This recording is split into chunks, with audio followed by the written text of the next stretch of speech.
dari kelompok 11 ingin mereview jurnal dari penerapan sistem pengendalian mutu kantor akuntan publik pada KAP Asari CPA. Saya bernama LJ Elnani akan mereview terlebih dahulu jurnal yang kami bawakan. Yang pertama, pendahuluan. Profesi akuntan publik menurut Mulyadi tahun 2002 merupakan profesi kepercayaan masyarakat. Dari profesi inilah masyarakat mengharapkan penilaian yang bebas, tidak memihak terhadap informasi yang disajikan oleh manajemen perusahaan dalam laporan keuangan. Bidang jasa yang dilaksanakan oleh profesi akuntan publik terbagi menjadi dua, yaitu jasa asuransi dan jasa non-asuransi. Akuntan publik dituntut untuk senantiasa meningkatkan kompetensi dan profesionalisme, dapat memenuhi kebutuhan pengguna jasa dan mengemban kepercayaan publik. Meskipun akuntan publik berupaya untuk senantiasa memutakhirkan kompetensi dan meningkatkan profesionalisme agar dapat memenuhi kebutuhan pengguna jasa. Oleh karena itu, untuk melindungi kepentingan masyarakat dan sekaligus melindungi profesi akuntan publik, diperlukan suatu undang-undang yang mengatur profesi akuntan publik. Di dalam mereview pendahuluan terdapat kelebihan. Yang pertama, ada uraian yang disampaikan oleh peneliti mungkin terlihat begitu singkat, tapi sudah cukup detail karena sanggup menjelaskan judul dan permasalahan yang diangkat.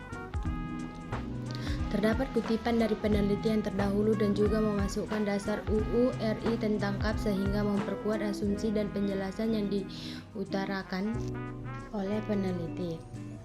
Adanya unsur pengendalian mutu yang disajikan ke dalam sebuah tabel juga disertakan contoh agar memudahkan pembaca ketika sedang membaca penelitiannya terhadap periode peneliti yang dilakukan. Terdapat juga ada kekurangan. Yang pertama, seharusnya ada rumusan masalah namun penulis tidak mencantumkannya. Dan yang kedua, tidak terdapat fenomena untuk mendukung penelitian tersebut. Dari kelebihan dan kekurangan yang sudah disampaikan oleh rekan saya, ada hasil dan pembahasan. Tanggung jawab atas independensi KAP berupa tanggung jawab atas pengembangan, pengimplementasian, pemantauan dan penegakan kebijakan dan prosedur yang dirancang untuk membuat seluruh rekan dan staf dapat memahami, mengidentifikasi, mendokumentasi, dan mengelola ancaman terhadap independensi, serta bertanggung jawab atas penyelesaian isu yang terkait dengan independensi yang timbul penyelesaian isu yang terkait dengan independensi sebelum atau selama perikatan. Dalam hal penugasan di perikatan, KAP memiliki kebijakan bahwa pemimpin KAP harus memastikan penugasan rekan dan staf secara tepat baik secara individual maupun secara kolektif dalam setiap perikatan. Dari hasil dan pembahasan tersebut terdapat kelebihan dan kekurangan.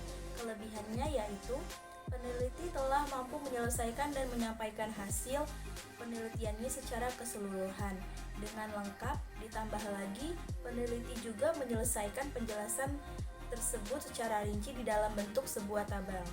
Kekurangannya, peneliti terlalu banyak mengutarakan gagasan sehingga bab hasil dan pembahasan ini terlalu panjang. Seharusnya cukup singkat, padat, dan jelas agar memudahkan para pembaca.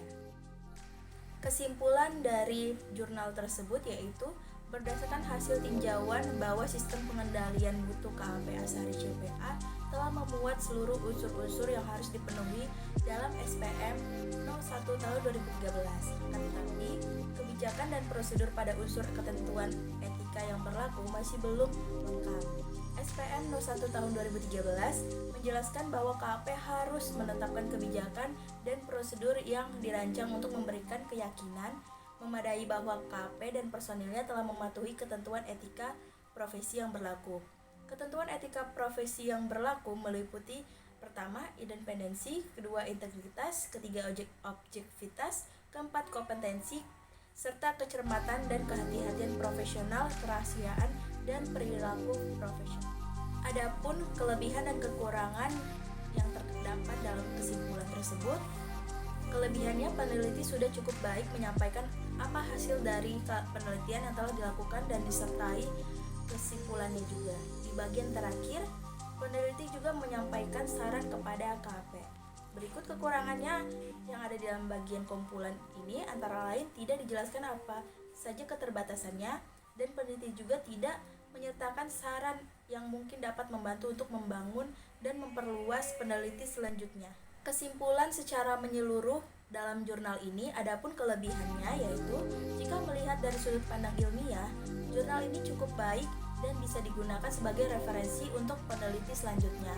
Kekurangannya yang pertama, terlepas dari banyaknya review tentang kekurangan di bab yang telah disampaikan sebelumnya, ada baiknya peneliti lebih memperhatikan lagi sistematika penulisan agar terlihat rapi.